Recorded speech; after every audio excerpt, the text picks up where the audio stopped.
What You Can Count On begins with important information you need to know about your loved ones who are getting up in years. In the past 6 months, nearly a dozen elderly people went missing in the CSRA. In just the last week, 2 were lost and quickly found unharmed. But not all missing elderly cases end this way. News Channel 6's Margaret Ann Carter talked with an expert about the reason seniors get lost. She's live in the studio with more. Jenny, many elderly men and women who have gone missing have a medical condition like dementia.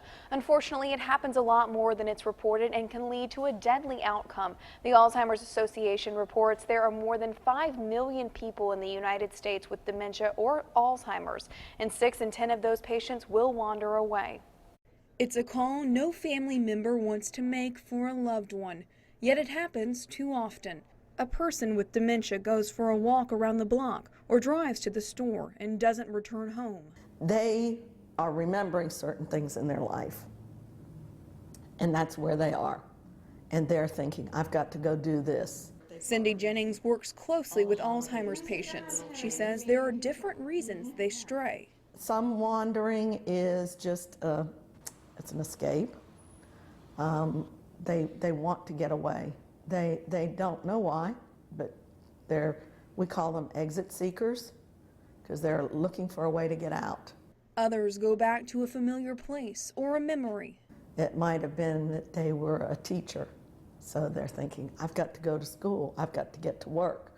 So they get up and they start taking off. Jennings remembers an incident years ago with her mother-in-law who has dementia. She thought she was going back to the pharmacy to pick up some medication she had dropped off.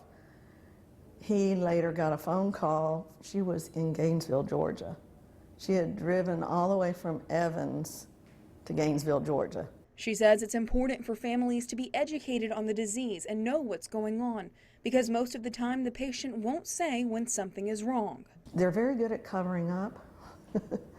In their earlier stages too with Alzheimer's, they don't want people to know that there's something wrong or something different. So they get to be really good con artists.